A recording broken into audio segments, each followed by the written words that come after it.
혹시 여러분 요새 돌반지 한 돈이 얼마 하는지 아시는지요?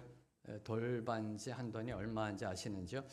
아마 우리 성명규 집사님이나 우리 문혜수 권사님 아실 것 같아요. 네, 손주들이 낳고 그러니까 한 돈에 50만 원을 넘어섰다고 합니다. 아, 모르셨구나 이렇게. 네, 50만 원을 넘어섰답니다. 네, 그래서 요새는요 돌잔치 초청받는 것도 부담이 된다고 합니다. 네, 금값이 말 그대로 금값입니다. 네, 가격이 폭등하고요, 고공행진하고 있고 요새 수식어를 보면 미친 금값 뭐 이렇게 나옵니다. 그런데요, 이 앞으로도 금값은 더 오를 추세라고 합니다. 금리가 인하되어지는 가운데 금값은 더 오를 추세라고 합니다. 그럼 이제 속으로 그러시죠. 아, 그럼 목사님 금에 투자해야 되나요? 네, 속으로 좀 이렇게 끼죠. 네, 자, 그럼 금 중에서 어느 금에 투자하는 것, 그것이 가장 가치 있는 금일까요? 어느 금이 가장 소중한 금, 가장 귀중한 금일까요? 정금? 네, 답으로 갈까 그냥요? 네, 제가 말씀드리고 싶은 거 지금이죠, 지금. 네, 지금. 네, 황금 보기를 돌같이 하라. 네, 그래서 지금이라는 겁니다. 암만 금값이 폭등을 하고 고공행진을 하고 그리고 내년에 더 오를 추세가 있다. 그 금, 정금, 순금, 백금에 투자하는 것보다 더 귀중한 거, 더 소중한 거, 더 가치 있는 거는 지금. 네, 지금 투자하는 것이 가장 소중하다라고 인류 역사가 교훈하고 있고 성경이 교훈하고 있습니다. 특별히 성경적 가치관은 지금입니다.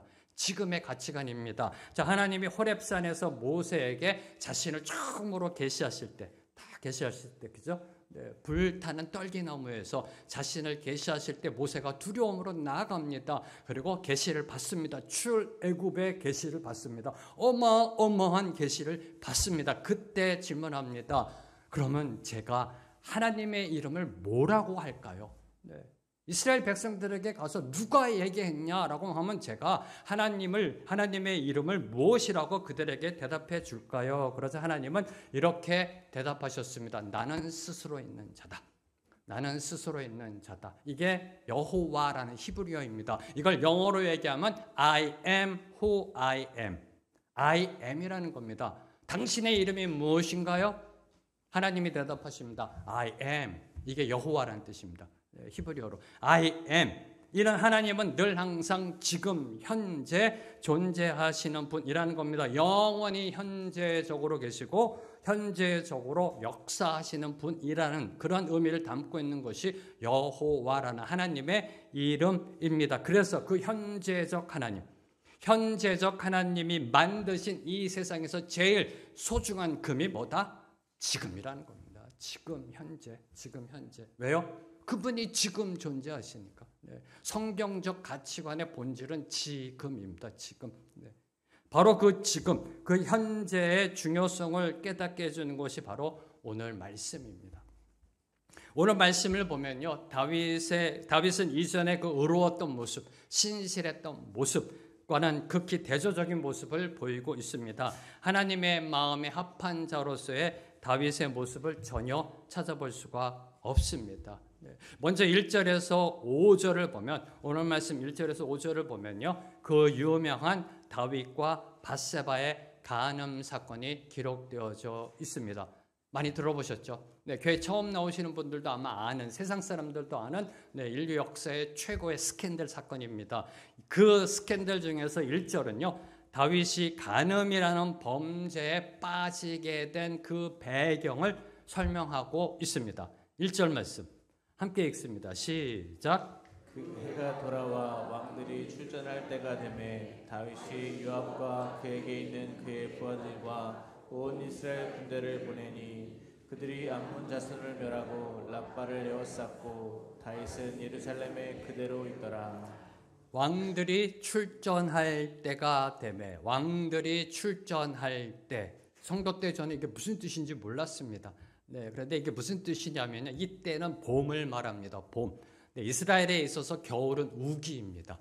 봄은 건기입니다. 네, 건기. 이제 전쟁을 수행할 수 있는 그때 봄이 돌아오자 다윗은 이제 암몬을 치기 위해 군대를 파병하였습니다. 저와 여러분이 여기서 주목해야 하는 것. 자, 다윗은 이 전쟁을 위해 이스라엘의 전군을 내보냅니다. 그의 부하들과 온 이스라엘 군대를 보내니 온 이스라엘 군대를 보냈습니다. 그만큼 중요한 전쟁이라는 겁니다. 이번에 끝장내겠다라는 그러한 다윗의 의지가 담겨 있는 겁니다. 네. 특수부대만 보낸 게 아니라 온 군대를 출병시켰습니다. 그런데 자신은 출전하지 않습니다. 네. 그만큼 중요한 전쟁인데 자신은 출전하지 않고 예루살렘의 왕궁에 홀로 남아 있었다는 사실을 먼저 주목해야 합니다. 자, 그 당시에는 전쟁이 발발할 경우 특별한 일이 없는 한, 예를 들어서 왕이 병에 걸렸다든지, 나이가 들어 거동을 못한다든지, 이런 특별한 일이 없는 한 왕이 직접 군대를 이끌고 나아가는 것이 관례였었습니다. 그래서 사무엘상을 보면요, 사울 왕이 전쟁을 할 때 늘 항상 군대를 이끌고 나아갔었습니다. 그런데 다윗은 나아가지 않았습니다. 이걸 먼저 여러분이 주목하셔야 됩니다. 왜 다윗은 출전하지 않고 홀로 남았는가? 이 중요한 전쟁에 온 이스라엘 군대를 출병시키는 이 중요한 전쟁, 이 전쟁에 왜 자신은 홀로 남아 있었는가? 그 이유는 한마디로 교만과 자만.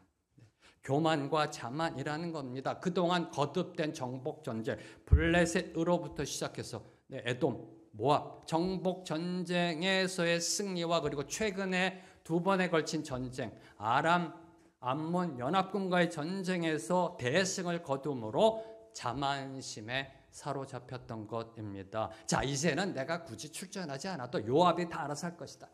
굳이 내가 나서지 않아도 된다. 네.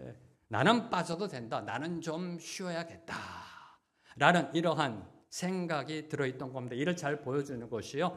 여러분의 1절 마지막에 보면 다윗은 예루살렘에 있더라. 아니요. 그대로 있더라. 네.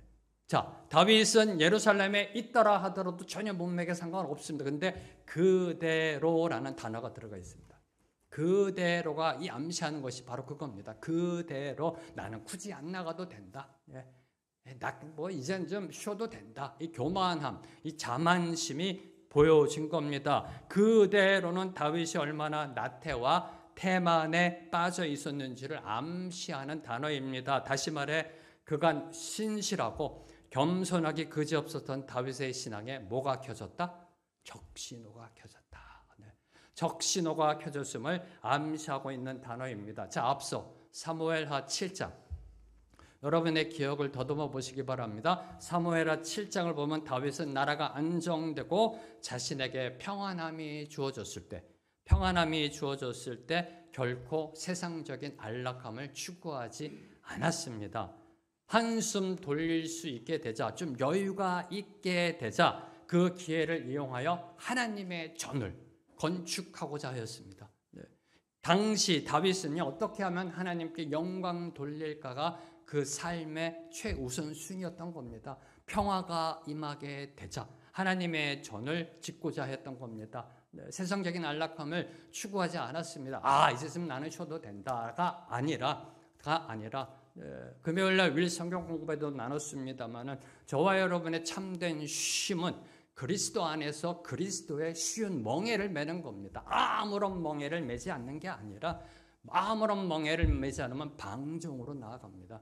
쉬운 멍에를 매는 거, 하나님의 일을 하는 거, 어떻게 하면 하나님께 영광 돌릴까? 사무엘하 7장의 모습이었습니다. 그런데 지금 오늘 이 다윗의 모습은요, 등 따시고 배불러서 침대에서 이리 굴르고 저리 굴르고 뒹굴고 있는 모습입니다. 2절 말씀 함께 읽습니다. 시작. 저녁 때 다윗이 그의 침상에서 일어나 왕궁 옥상에서 거닐다가 그곳에서 보니 한 여인이 목욕을 하는데 심히 아름다워 보이는지라. 이 말씀 가운데 다윗이 범죄하게 된 그 원인들이 제시되어 있습니다. 1절은 배경을 설명하고 있고요. 2절은 그 원인, 왜 다윗이 범죄할 수밖에 없었는가에 대한 그 원인이 들어 있습니다. 먼저 주목하는 것, 저녁 때 다윗이 그의 침상에서 일어나. 뭔가 이상하지 않아요? 아침에 침상에서 일어나가 보통 아니에요? 정상 아니에요? 네. 저녁 때에 다윗이 그의 침상에서 일어나. 무슨 뜻이에요? 하루 종일 어디에 있었다?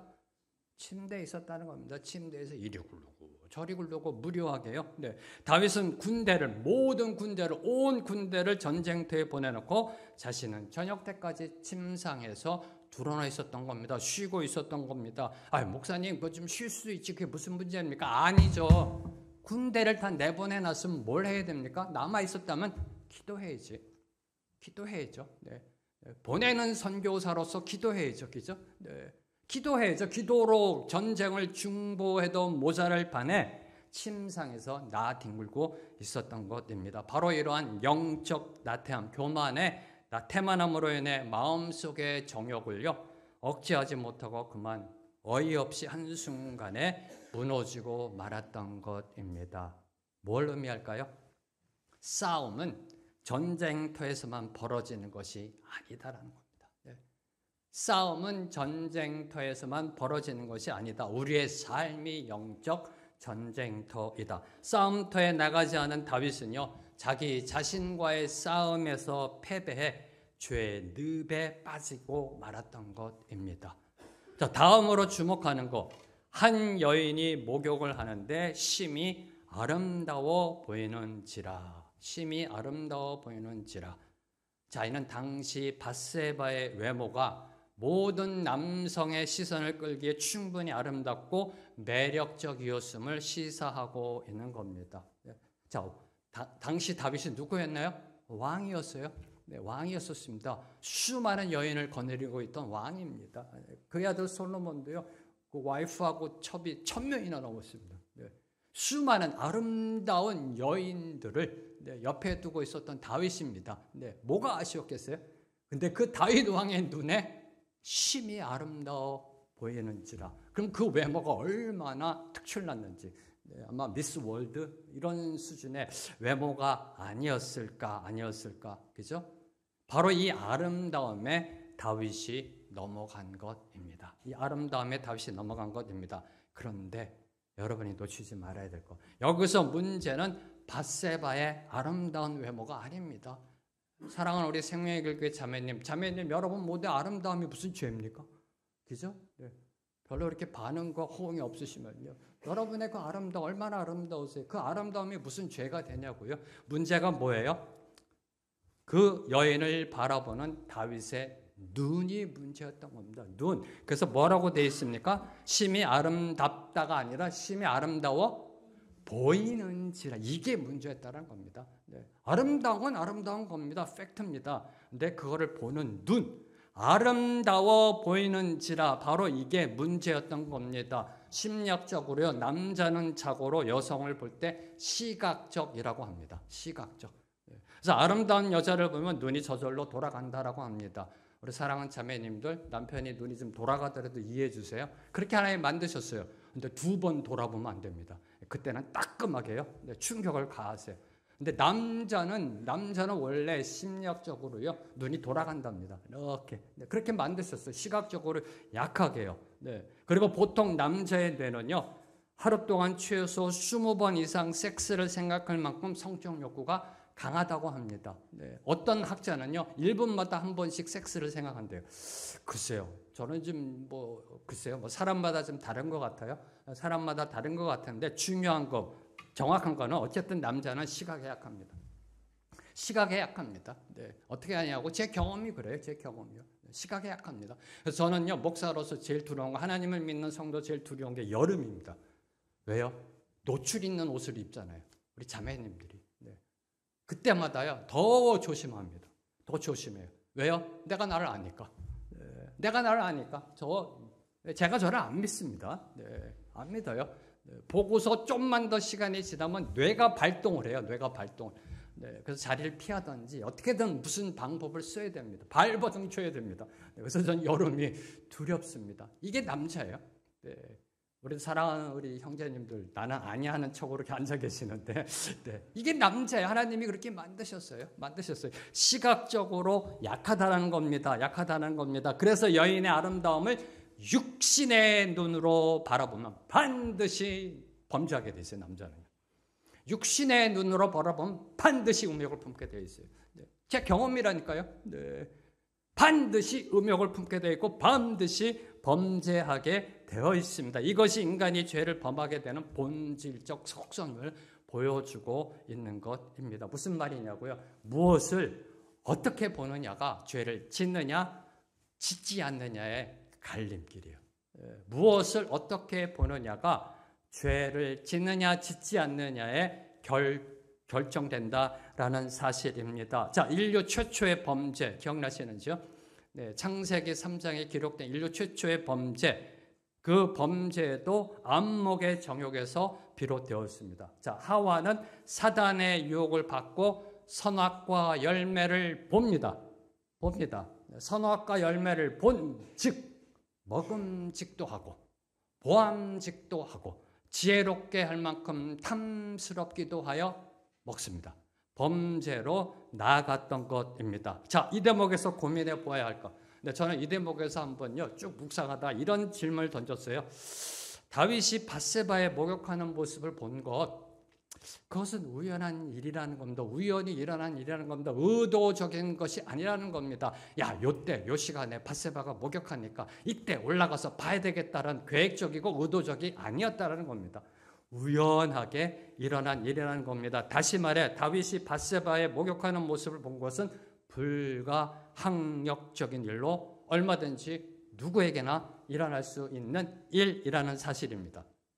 그럼 뭐가 문제예요? 뭐가 문제입니까? 문제는 다윗이 밧세바의 목욕하는 모습을 계속하여 보고 있었다라는 사실입니다. 계속해서 보고 있었다는 사실입니다. 자, 이때 만약 다윗이 목욕하는 밧세바를 육의 눈이 아니라 영의 눈으로 보았다면 어떻게 행동했을까요? 하루 종일 하나님께 기도함으로 전쟁을 향해 중보하고 찬양하고 말씀 속에 말씀으로 충만함이 되어 있고 그러다가 그 옥상에 올라가서 좀 쉬려고요. 하나님을 찬양하며 거닐다가 봤어요. 그때 다윗 같았으면 어떻게 행동했을까? 영의 눈으로 밧세바가 목욕하는 거 봤으면 어떻게 했을까? 저는 이랬을 것 같아요. 아이고, 내가 못 볼 걸 봤구나. 이랬을 것 같아요. 네. 주여. 그리고 혹시라도 마음속에 음욕이 품었으면 그 자리에서 주여 이 못난 놈 용서하옵소서. 주님의 은혜 아니면 도대체 살 수 없는 미움입니다. 주여 용서하옵소서라고 하지 않았을까요? 네. 내가 못 볼 것 봤다. 아유 참나. 괜히 올라와가지고 성경이나 더 읽을 것. 뭐 이렇게 하지 않았을까요? 아니 어쩌면요 밧세바 집을 향한 쪽에서 경비병 불려가지고요 블라인드 치라고 했을지도 몰라요. 혹시 내일도 또 할까 봐.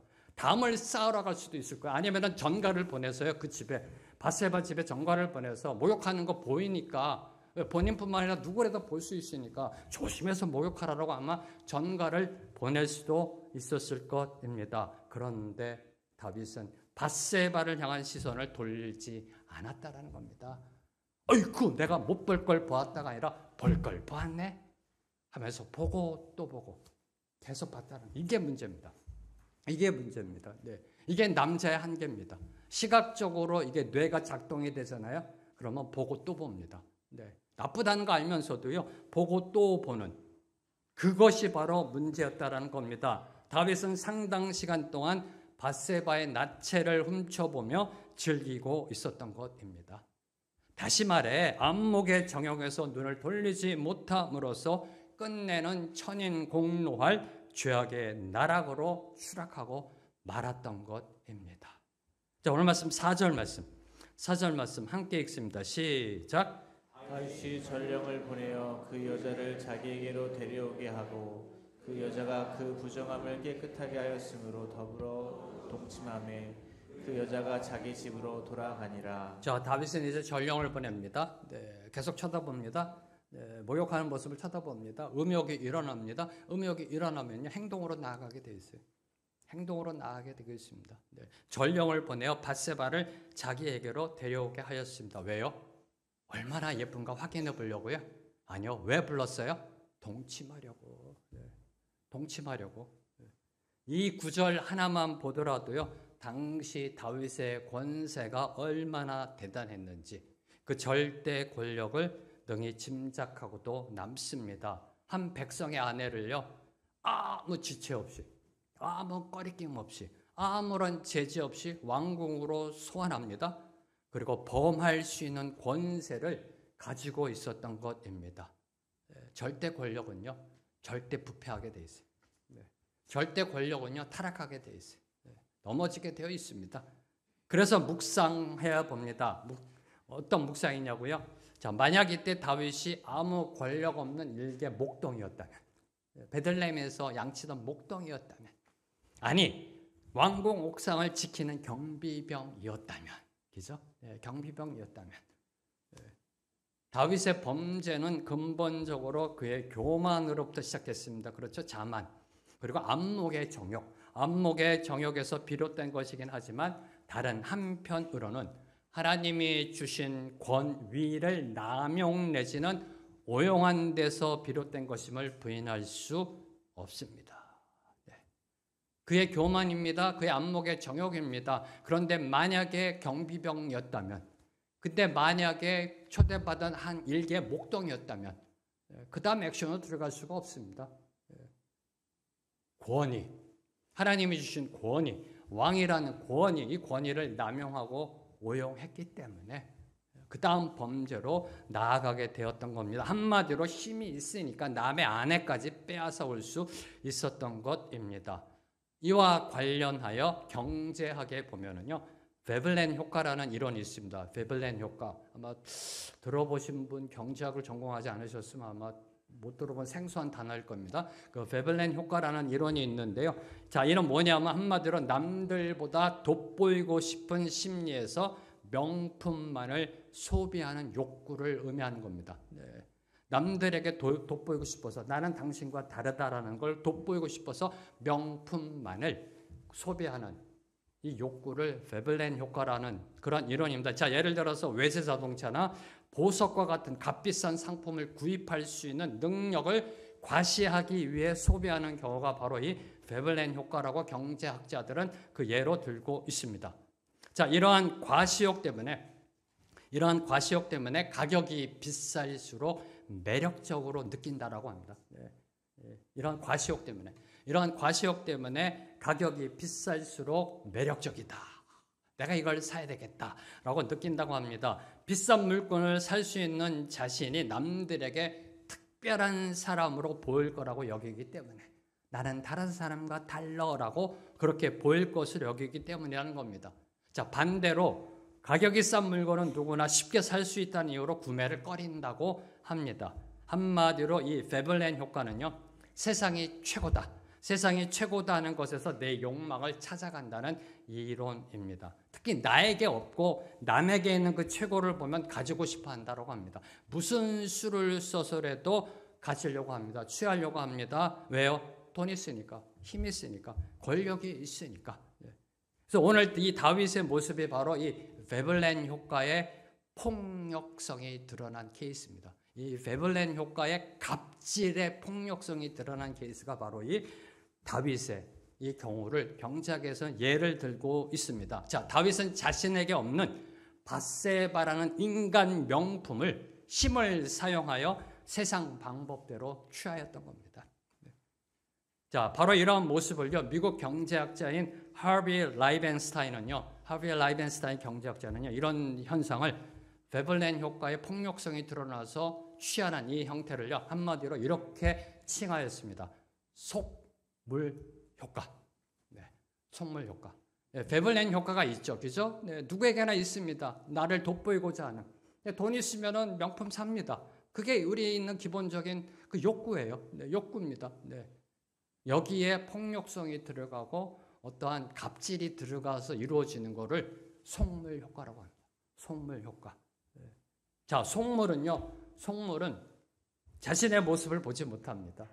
여러분도 한번 세상을 살면서 저 인간 참 속물 같아라는 그런 인간 보세요. 생각해 보세요. 자신을 보지 못합니다. 특히 돈 있고 권력 가진 속물은 자신이 얼마나 추한지, 얼마나 냄새 나는지, 얼마나 역겨운지, 얼마나 꼴불견인지 모릅니다. 속물 중에서도 돈 있는 속물 중에서도 권력 있는 속물 모릅니다. 오늘날 대한민국의 정치인들의 모습이 여기에 해당되는 건 아닐런지요, 그죠? 몰라요. 모릅니다. 얼마나 꼴불견이죠. 얼마나 냄새 나는지. 지멋대로 살아갑니다. 지 소견이 옳다라고 생각하며 지 소견에 옳은 대로 살아갑니다. 이게 속물의 모습이에요. 자, 오늘 만약 다윗 앞에 유부녀와 간음한 사람이 잡혀와 재판을 받는다면 다윗은 어떻게 판결했을까요? 네. 지금 밧세바와 간음을 했습니다. 그런데 부하가 어떤 여자하고 남자를 데리고 와요. 왕이시여, 이 유부녀와 이 남자가 간음했습니다. 현장에서 잡아왔습니다. 재판해야 돼. 어떻게 판결 내렸을까요? 다윗이요? 레위기 20장 10절 말씀. 레위기 20장 10절 말씀. 함께 읽습니다. 시작. 누구든지 남의 아내와 간음하는 자 곧 그의 이웃의 아내와 간음하는 자는 그 간부와 음부를 반드시 죽일지니라. 다윗이 이 율법을 몰랐을까요? 이 율법을 몰랐을까요? 아니, 율법을 말하기 전에 유부녀와의 간음은 도덕적으로 지탄받아 마땅한 죄악임을 몰랐을까요? 그런데 다윗은요, 도덕과 율법을 어겨가며 밧세바와 간음하였습니다. 왜요? 어떻게 해요? 당시 다윗은 왕의 절대 권력을 지닌 속물이었으니까. 네, 모른다라는 겁니다. 기억하십시오. 우리 주님께서는요, 창조주로서 돌로 빵을 만들 권세도 있으셨습니다. 높은 탑에서 뛰어내릴 능력도 지닌 분이셨습니다. 그럼에도 사단의 유혹대로 그 권세를 사용하기를 거부하셨습니다. 더 나아가 주님은 물고기 2마리와 떡 5개로 남자만 5,000명이 넘는 사람들을 먹일 수 있으신 능력과 권세를 지니고 계셨습니다. 그런데 비록 예수님 자신은 먹을 것을 찾아 무화과 나무를 드시기도 하셨습니다. 주님은 자신의 능력, 자신의 권세를 자신을 위한 이기적인 것으로 사용하지 않으셨다는 겁니다. 오직 하나님의 영광만을 위하여 사용하셨다는 사실입니다. 자, 이제 5절을 보면요, 권세를 남용하면 반드시 그 대가가 따른다라는 사실을 보여주고 있습니다. 5절 말씀 함께 읽습니다. 시작. 그 여인이 임신함에 사람을 보내 다윗에게 말하여 이르되 내가 임신하였나이다 하니라. 그 여인이 임신함에 밧세바가 임신하였습니다. 자, 이는 다윗의 범죄가 밧세바의 임신으로 나타났음을 보여주고 있는 겁니다. 네. 죄의 씨앗은 반드시 그 열매를 맺게 되어 있다라는 사실을 보여주고 있는 겁니다. 이와 관련하여 묵상해 볼 것은요, 다윗은 아마도 밧세바가 유부녀라는 사실을 알았을 때 한편으로는 당황했을 겁니다. 당황했을 거예요. 당황하면서도 한편으로는 어쩌면 더 큰 유혹을 느꼈을지도 모릅니다. 왜요? 남편이 있는 여인과 범죄하였을 경우에는 그 흔적이 남지 않을 가능성이 많기 때문에. 그래서 3절을 보면 밧세바가 유부녀인 줄 알면서도 그녀를 불러 성적 욕망을 채웠던 것입니다. 아마도 이때 다윗의 심리 상태는 자신의 범죄 사실을 알고 있는 극소수의 사람들, 전령을 보내서 불러오고 전령들, 극소수의 사람들의 입만 막으면 이를 완벽하게 숨길 수 있다라고 생각했을지도 모릅니다. 그렇죠? 이런 생각 없었으면 어떻게 그 여인을 불러서 간음하고요, 그렇게 할 수 있었겠어요? 그런데 이 생각을 여지없이 깨트려버린 것이 그 여인이 임신함의 경고장이었던 것입니다. 이 생각. 극소수의 사람 입만 탁 틀어막으면 이 일은 그 어느 누구도 모를 거야 라는 이 생각을 사정없이 깨트려버린 것. 하나님이 보낸 옐로우 카드. 그 여인이 임신함에. 뭘까요? 더 이상 헛된 짓 하지 말라라는 하나님의 경고장 아니에요? 여기서 더 이상 한 발짝 더 나가지 말라라는 그런 하나님의 경고장입니다. 여기서 더 이상 추락하지 말라라는 그런 하나님의 경고장입니다. 하지만 이미 죄의 덫에 걸려버린 다윗은 그 경고의 의미를 깨닫지 못합니다. 이 죄의 유혹에 들어가 있으면요, 거기에 빠져 있으면 이게 들리지 않습니다. 이 땅에 죄가 끊임없이 자행되고 있는 이유, 인류의 역사가 시작된 이래 지금까지 이 세상에 죄는 계속해서 일어나고 있어요. 네. 한순간도 끊임없이 이 땅에 계속해서 죄악이 일어나고 있어요. 네. 이 또한 참 신기한 일이에요. 인간은 어제나 오늘이나 동일해요. 네. 늘 항상 죄악 속에 살아가고 죄를 범하며 살아갑니다. 사람들이 대담하게 죄를 짓는 이유, 그 이유 중에 하나는 아마도요, 자신만 이를 감추면 또 그 증거를 남기지 않으면 세상 끝날까지 아무도 모를 것이라고 생각하기 때문은 아닐런지요. 그러니까 죄를 짓는 거 아닐까요? 그러니까 담대하게 죄를 범하는 거 아닐런지요. 근데 저와 여러분, 우리 믿는 자들 반드시 기억해야 될 거, 완전 범죄, 영구 미제의 사건도 하나님은 다 알고 계신다. 저와 여러분이 기억해야 될 거, 놓치지 말아야 할 사실, 세상이 말하는 완전 범죄, 세상이 말하는 영구 미제 사건도 하나님은 모두 다 알고 계신다. 하나님은 아무리 은밀한 중에 일어난 일도 다 알고 계십니다. 하나님은 우리의 마음에 품은 악한 생각까지도 다 알고 계십니다. 자, 다윗은 밧세바의 간음 사실을 은폐하기 위해 그녀의 남편 우리아를 죽였고요. 그 후 1년이 지나도록 아무런 일도 일어나지 않자 자신의 죄가 완전 범죄였다라고 생각했을 것입니다. 근데 1년 뒤에 어떻게 되나요? 이제 12장에 들어가면 하나님이 나단 선지자를 보냅니다. 지적합니다. 질책합니다. 책망합니다. 1년이라는 시간을 준 거예요. 1년이라는 시간을, 자신을 돌아보고 돌이킬 수 있는 그 시간을 주었던 것입니다. 하나님 앞에서 완전 범죄란 없습니다. 죄는 잠시 감출 수는 있으나 영원히 없을 수는 없다. 죄는 잠시 감출 수는 있으나 영원히 없앨 수는 없다. 왜요? 예레미야 16장 17절 말씀. 예레미야 16장 17절 말씀 함께 읽습니다. 시작. 이는 내 눈이 그들의 행위를 살펴보므로 그들이 내 얼굴 앞에서 숨기지 못하며 그들의 죄악이 내 목전에서 숨기지 못함이라. 왜요? 주님의 눈이 우리의 일거수일투족을 보고 있는, 주시하고 있는 영적 CCTV이기 때문에. 주님의 눈은요, 저와 여러분의 일거수일투족 24시간을 보고 있는 CCTV입니다. 영적 위성이에요, 위성. 위에서 탁 보시고요. 무슨 문제가 되면 이제 CCTV로 쫙 해가지고요. 네. 줌인 해가지고 탁 보고 계신다는 겁니다. 네. 그래서 주님 앞에서는요, 주님 앞에서는 감출 수 있는 게 아무것도 없다. 그래서 이제 12장에 이 다윗의 죄가 드러나게 되는 것입니다.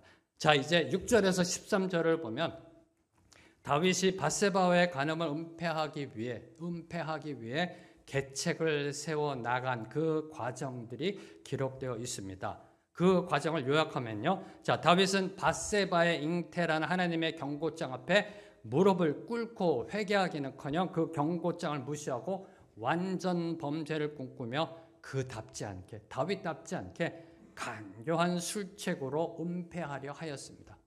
자, 그 술책이 무엇이냐고요?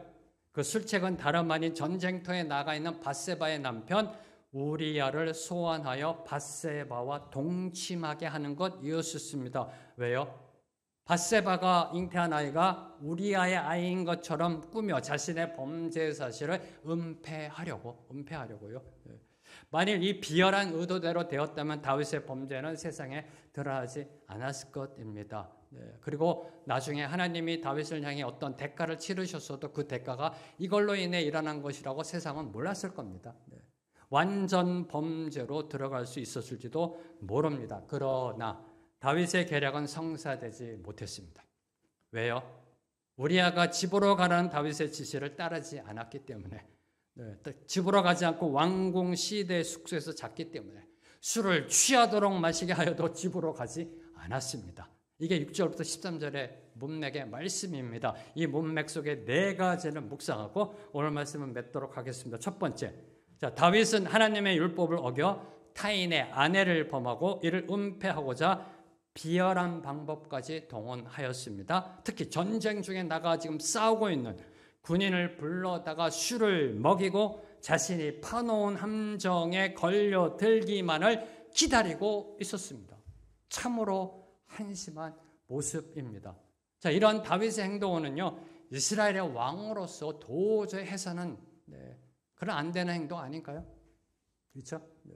어떻게 자기 부하를요, 술을 먹여가지고 자신이 파놓은 함정에 빠지기를 이렇게 기다리고 있는 이 모습, 왕으로서 도저히 있을 수 없는 행동일 뿐만 아니라 또 하나, 과거 악신이 들어 다윗을 제거하고자 갖은 계략을 다 짜내던 사울의 모습과 다르지 않잖아요.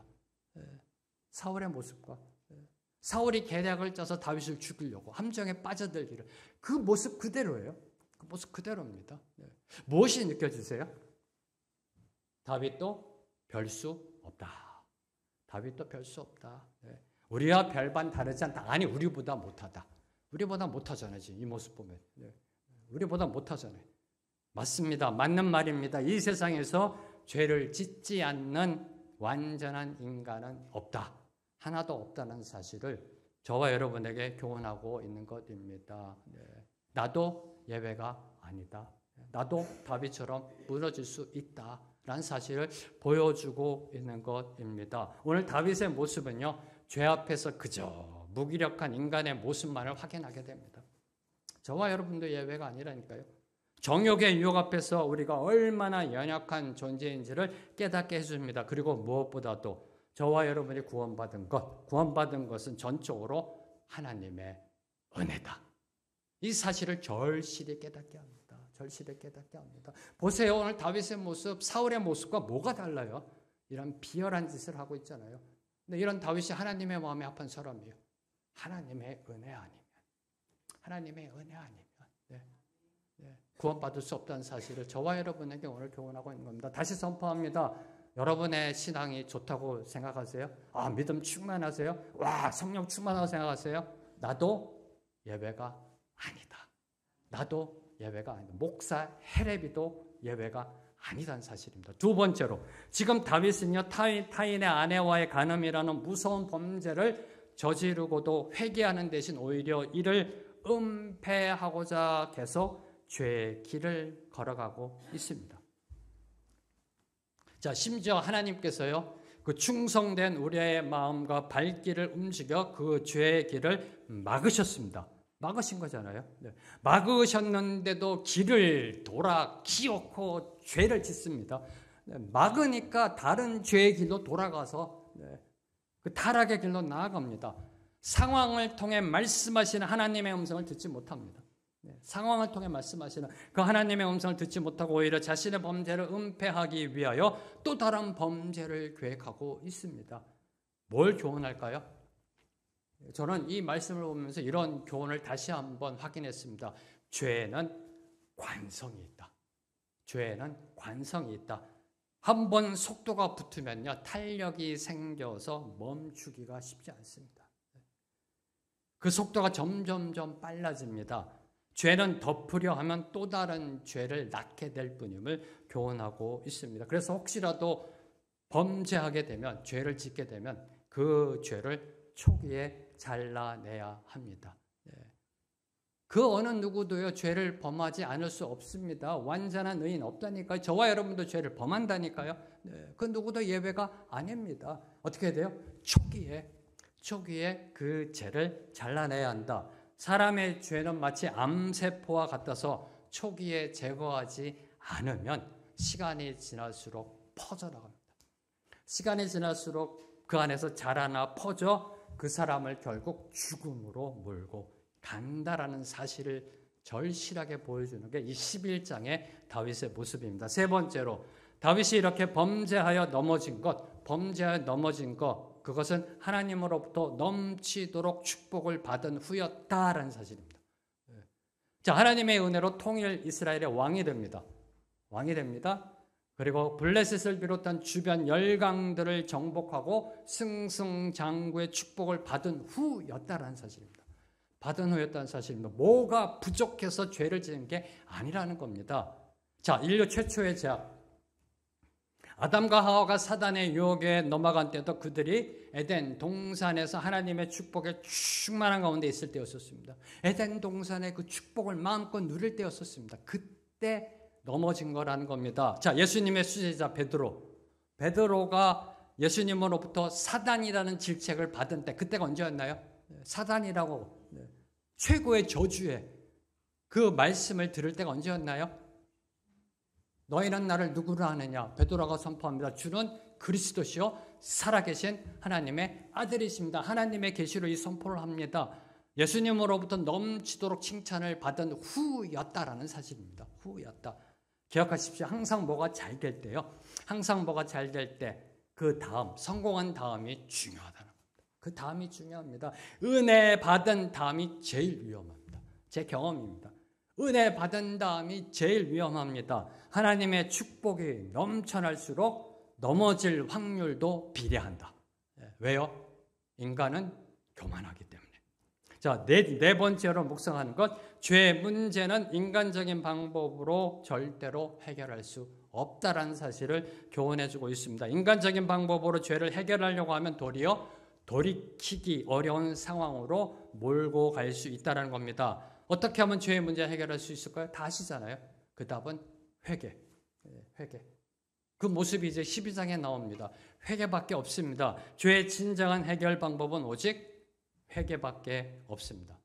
그 어떤 인간적인 방법도요, 세상적인 처벌도 징계도 죄의 문제를 근원적으로 해결해 주지 못합니다. 만약 다윗이 간음죄를 범한 직후에 밧세바의 잉태라는 하나님의 경고장을 받아들였다면, 회개하였다면 살인죄는 짓지 않았을 겁니다. 살인죄는 짓지 않았을 겁니다. 자, 오늘 말씀을 맺겠습니다. 사람들은 흔히 과거 말하기를 좋아합니다. 과거를. 그렇죠? 네, 아닌가요? 네, 과거, 옛날에. 라떼를 찬양합니다. 안 그런가요? 네. 특히 과거가 좋은 사람일수록, 과거가 화려했던 사람일수록요, 내가 왕년에는 말이야 한가닥 했다라고 말합니다. 하지만 왕년이 아무리 좋았어도요, 현재가 좋지 않다면 그 과거가 지금 무슨 유익이 있을런지요? 그저 씁쓸하잖아요. 허망하잖아요. 네. 신앙도 마찬가지입니다. 신앙도 마찬가지라는 겁니다. 과거에 아무리 훌륭한 신앙의 모습을 지내고 있었다 해도 지금 현재 올바른 신앙의 삶을 살아내지 못하고 있다면 참으로 불행한 사람입니다. 참으로 불행한 사람입니다. 어제는 정말 하나님을 향해 열심히 나아갔는데 오늘 하나님의 말씀대로 살지 못하면, 신앙인의 모습을 보이지 못하면 그보다 더 큰 저주가 어디 있어요? 그보다 더 큰 불행이 어디 있어요? 정의와 공의로 다윗은 이스라엘을 다스렸습니다. 이걸 강조했잖아요. 성경 말씀이. 정의와 공의로 이스라엘을 다스리던 다윗, 그는 지금 어떤 모습이에요? 가증스러운 모습, 비열한 모습, 그러한 자가 되어 있음을 저와 여러분에게 교훈하고 있습니다. 오늘 우리에게 중요한 것은 과거가 아니라 지금 현재라는 겁니다. 지금 현재. 과거의 신앙이 현재를 보증하지 못한다. 오늘 말씀의 제목처럼. 과거의 다윗의 모습 얼마나 훌륭해요. 모든 것 하나하나 하나님께 묻고 그 들은 대로 순종하며 나아갔잖아요. 얼마나 훌륭해요. 죄 안 지으려고 사울 왕도 안 죽이고 2번이나 기회가 있어. 얼마나 훌륭해요. 본받아야 될 그런 신앙이 있는데 지금 어떤 모습이에요? 완전히 망가졌잖아요. 비열한 인간이 됐잖아요. 교활한 인간이 됐잖아요. 가증한 인간이 되었던 것입니다. 지금이 저와 여러분 내 인생 신앙에 있어서 가장 소중하고 중요한 시간입니다. 지금 하나님을 만나십시오.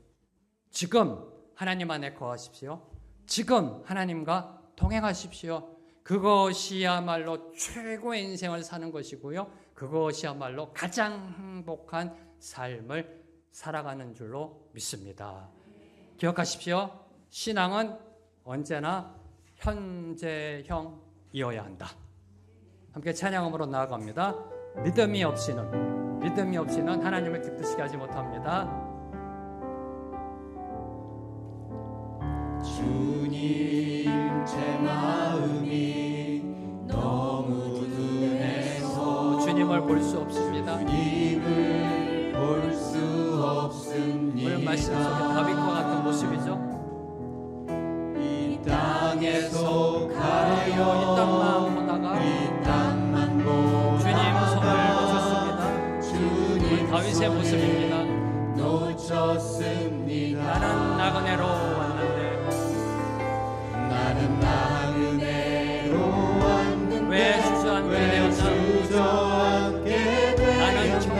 나는 정직이 있네. 언제부터 내 삶의 주인이 되어버렸나? 내 삶의 주인이 되어버렸나?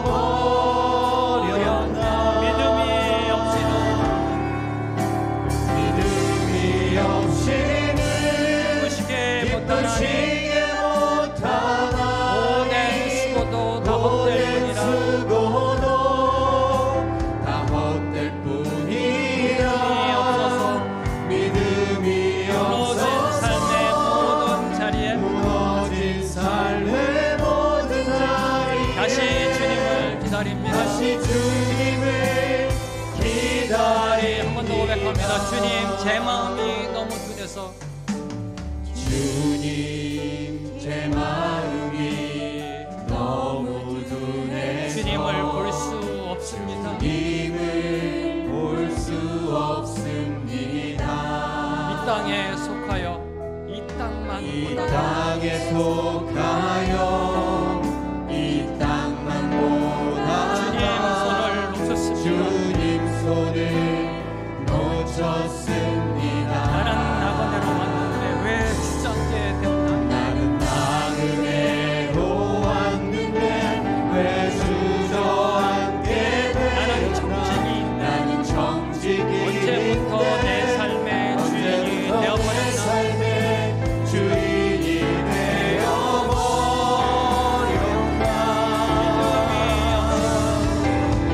믿음이 없이는 기쁘시게 못하나니 고된 철로는 다 헛될 뿐이라. 믿음이 없어서 무너진 삶의 모든 자리에 다시 주님을 믿음이 없이는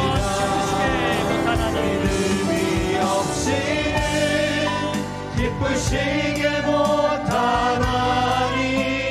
고된 수고도 다 헛될 뿐이라. 믿음이 없어서 무너진 삶의 모든 자리에 다시 주님을 기다립니다. 다하여 믿음 다하여 그 위에 서리라. 그 위에 서리라. 하나님의 나라는 하나님의 나라는 무너지지 않으리. 다하여 믿음 다하여 그 나라 세워가리라. 오실 때까지 주님 곧 오실 때까지 다하여 그 위에 서리라. 믿음 다하여 그 위에 서리라. 하나님의 나라는 무너지지 않으리. 믿음 다하여 그 나라 세워가리라. 주님 곧 오실 고백합니다. 믿음 다하여 믿음 다하여 그 위에 서리라. 하나님의 나라는 무너지지 않으리. 믿음 다하여 그 나라 세워가리라. 주님 곧 오실 때까지. 주님 감사합니다. 오늘도 우리를 말씀으로 이끌어 주심에 감사합니다. 오늘 다윗의 모습 우리의 모습입니다. 우리의 모습 깨닫고 그 자리에서 일어나 회개함으로 다시 주님을 향해 달려나아가는 우리 모두가 되게 하여 주시옵소서. 믿음으로 일어나게 하여 주시옵소서. 우리의 신앙으로 하나님의 나라를 세워가는 쌓아가는 우리 모두가 되게 하여 주시옵소서. 예수님의 이름으로 기도합니다. 아멘.